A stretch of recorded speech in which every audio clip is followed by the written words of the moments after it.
So good afternoon. Good afternoon. Thank you. Good afternoon. Thank you. Okay, so by now you should have your proper heading on the top of the paper. You should have your objective on the top of the paper. Our objective says what? Yeah. Recognize and utilize adjectives effectively to illustrate thoughts and enhance writing. Thank you. So we are going to be able, by the end of this lesson, you should be able to do this. Okay, so this is what I expect of you by the end of the lesson, and this is what you should expect to learn by the end of the lesson, to be able to recognize and utilize adjectives effectively. And the purpose of being able to utilize them and recognize them effectively is so that we can vividly illustrate thoughts and enhance writing. So when we get to the 3 writing assignments that we have to do in here, our 3 papers, I want to see some scholarly assignments using good illustration from the words that we're using to describe whatever we're writing about in our writing. So for instance, in 1 through 5, we have a couple of adjectives there. So when we do our word of the day and I ask you to put the word in a sentence, you should automatically know how to take that adjective, if it's an adjective, and utilize it correctly in a sentence based on meaning and part of speech. So when we said we study the part of speech, so we learn how to use the word, that's what we mean. Okay, so we should be able to do this by the end of it. I'm going to show a quick little video based on adjectives. It's just a little fun video so we can relax and understand what adjectives are. This is just the prerequisite for this assignment. So we might look at it right now and say, wow, this is baby work. Yeah, but this is the prerequisite for what's coming. So it's going to increasingly get more and more difficult, and then we'll take a quiz after we get through adjectives and adverbs. And then we'll demonstrate it in our writing. As your body grows bigger, your mind gets smaller. It's great to learn, 'cause knowledge is power. It's Schoolhouse Rocket, put you on the block of your favorite schoolhouse rock. To begin our show, unpack your adjectives.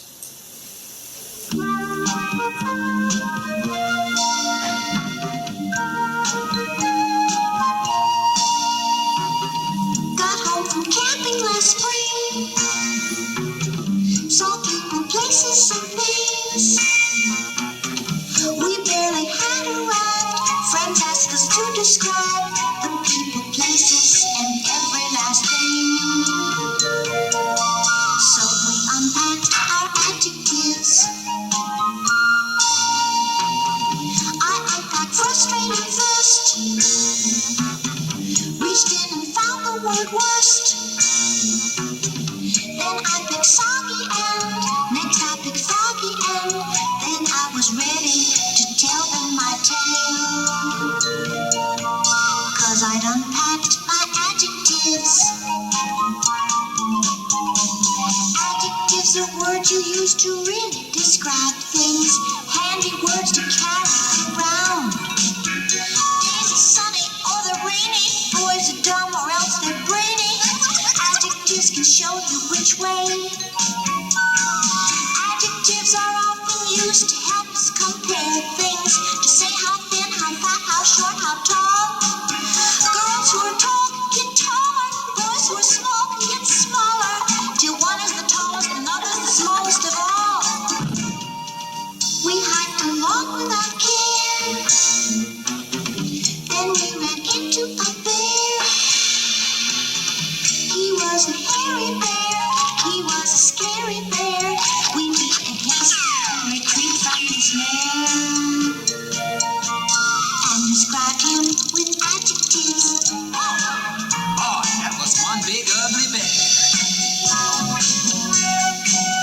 You can even make adjectives out of the other parts of speech, like verbs or nouns. All you have to do is tack on an ending, like ick or ish or er. For example, this boy can grow up to be a huge man, but still have a boyish face. Boy is a noun, but the ending ish makes it an adjective, boyish. That describes the huge man's face. Get it? Next time you go on a trip, remember this little tip. The minute you get back, they'll ask you this in fact. You can describe people, places, and things. Simply unpack your adjectives. adjectives. You can do it with adjectives. Tell about it with adjectives. You will shout it with adjectives. Okay, so did we already utilize the controversial vocabulary word as the word of the day? Yes. We utilized that as the word of the day already? Did we put it on under this objective? Did we put the word of the day controversial on there? Yeah, okay, good. So you were supposed to use controversial as an adjective on yesterday as the word of the day. So if you haven't done that, make sure you get that on your paper. You put the definition in your own words, so don't use the words in the dictionary. Replace those words with your own words, and then state it in a sentence correctly as an adjective. Okay, let's go to the packet and let's read through it.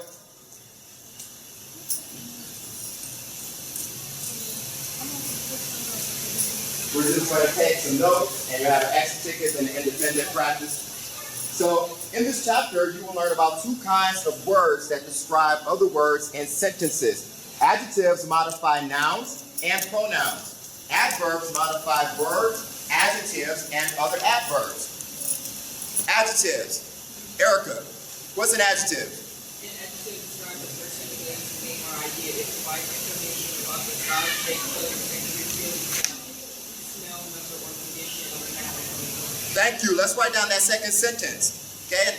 It says it provides information about the size, shape, color, texture, feeling, sound, smell, number, or condition of a noun or pronoun. Let's write that down. On the same page as your objective, you're writing down an adjective provides information about the size, shape, color, texture, feeling, sound, smell, number, or condition of a noun or pronoun. So we're writing that down.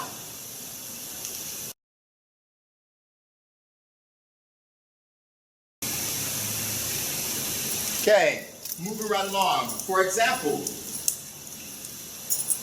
the first large crowd of visitors examines the life-size painting. Okay? In the sentence above, the adjectives first and large describe the noun crowd. So crowd would be the noun, and first and large are describing them. Okay, that's the number and the size. And the adjective life-size describes the noun painting. So painting is the noun, life-size describes the type of painting. An adjective is a word that modifies or describes a noun or a pronoun. Any word that fits the blanks below is an adjective. So we have a sentence and we have two blanks in it. Let's see if we can pick two of our 5 vocabulary words and fill them into the blank. Which 2 vocabulary words can fit in this sentence? The blank artist is very blank. Gaye, what 2 words can we fit into this sentence? The blank artist is very blank. 2 of those vocabulary words, 1 through 5.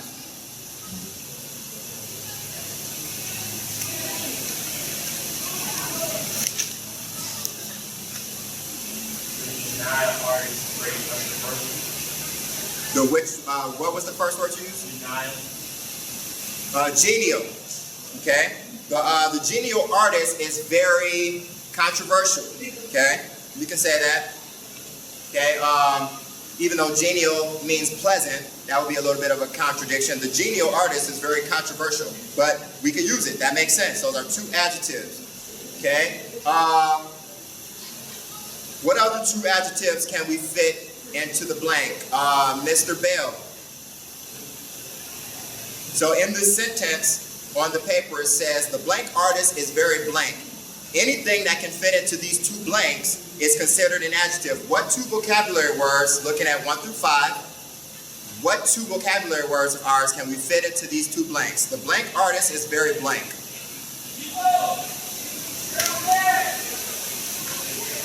Which 2 of our vocabulary words can fit in there?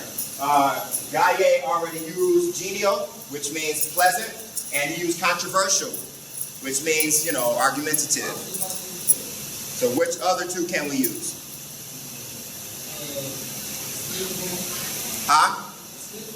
Explicable. And what? Not quite. Martyr is a noun.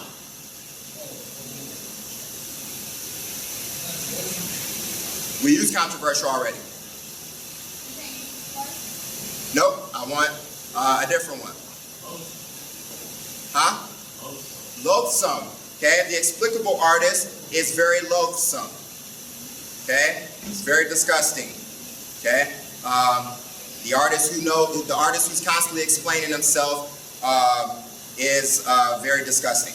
Okay, so when we talk about the part of speech and we talk about that they can only be used a certain type of way, that means that in a sentence that you use, it can only fit in certain spots. Whatever word comes before it and after it means that the word in the middle can only fit a certain type of part of speech. Okay? In some sentences, an adjective appears after a linking verb and modifies the noun or pronoun that is the subject of the sentence. This type of adjective is called a predicate adjective. Let's write down the definition of a predicate adjective in the second rectangular box at the bottom. Ms. Whetstone, could you read the definition of a predicate adjective in the box at the bottom?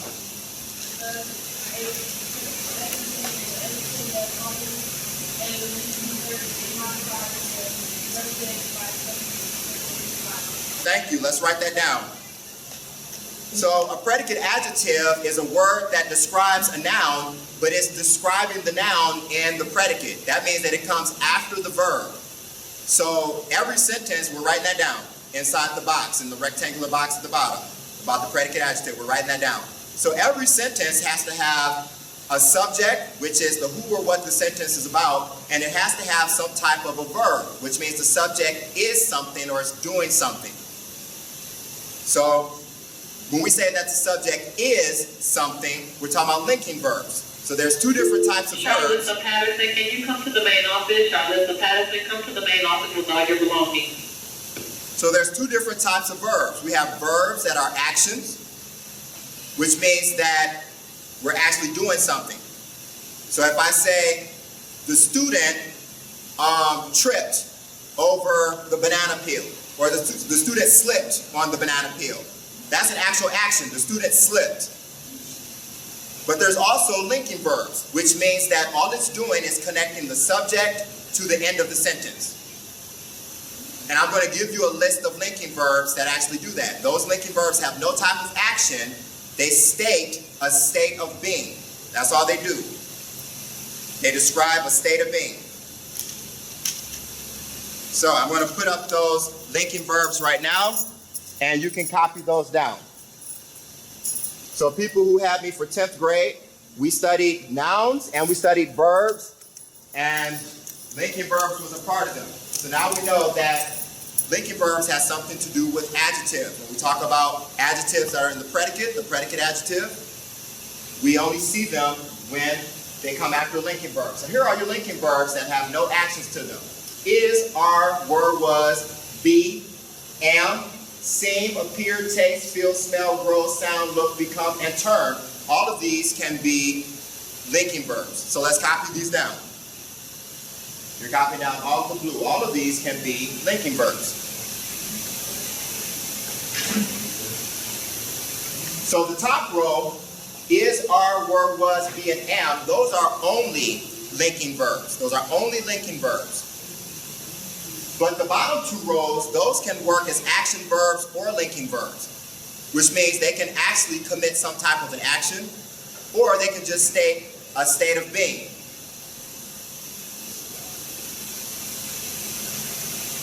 So if we say, let's take taste, for instance. Okay, if we say, I'm going to go taste my mom's nasty cooking. Okay, I'm going to go taste. That's an action. I'm going to do that. I'm about to taste. That's an action I'm going to perform. But if we say, wow, her food tastes nasty, the food isn't actually performing an action. That's just the way that it tastes. So taste in that second sentence is just a linking verb. The food tastes nasty. The food is not doing any actual action. But in the first one, I am performing an action. I am going to taste her food. To taste would be the verb. So all of these in the second and third row can be used both ways. to actually commit an action, or to just state a state of being. Also, the last part at the bottom says that you can use present and past participles as adjectives and predicate adjectives also. So a present participle is a word that ends in ing. If it ends in ing, it's just considered a present participle. Okay, so I might say something like, this is an example where I'm using a present participle as an adjective. I would say, why do you keep coming on my page with your look, okay? Looking there ends in ing, but it's not an action. It's describing what? It's describing the person. That's what it's describing though. Okay, looking. So it's not an actual verb. I'm not saying I'm looking out I'm not looking at anything. I'm describing this type of person. They're a looking type of person. Okay? Or if it ends in ed. Okay, if it ends in ed, it's just called a past participle. And we can also use those as adjectives also, which means they're still describing something. So, any questions on that? Predicate adjectives can only be used with linking verbs. So if we use any of these type of words, after that, if there's an adjective, it's just a predicate adjective. If there's an action verb in the sentence, there's no predicate adjective, which means that that adjective that comes at the end is not describing the subject. Okay, so let's go to part A. We're going to go ahead and do your exit ticket. So on the same sheet of paper as your objective, let's read through the instructions. KP, read through part A's instructions for me.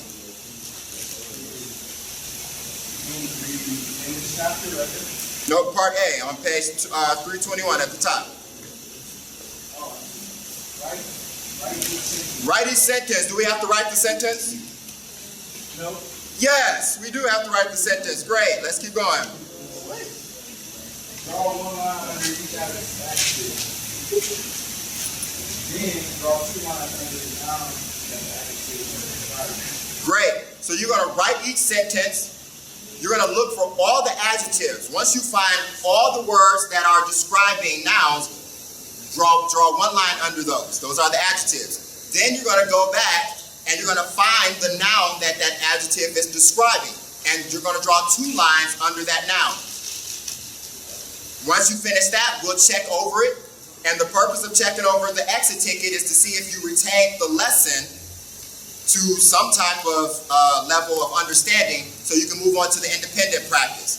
So complete part A, you're writing each sentence, you're underlining every adjective, and then you're underlining the subject or the noun that is describing twice. If you have any questions, let me know your questions. I'll help you out, but that's what we're doing. Oh, let's go over number one though. Gaye, read number one. Georgia O'Keeffe is a major artist of the 20th century. Great. Georgia O'Keeffe is a major artist of the 20th century. Okay? What is the verb in this sentence? Nope. Is. Is the verb in this sentence. Okay? What type of verb is?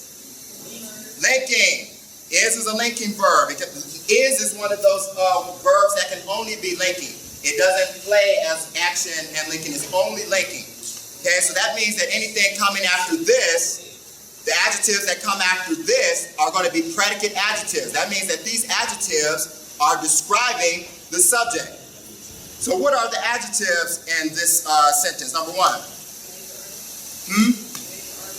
Major is one of the adjectives, so we would underline major once. What's another adjective in this sentence?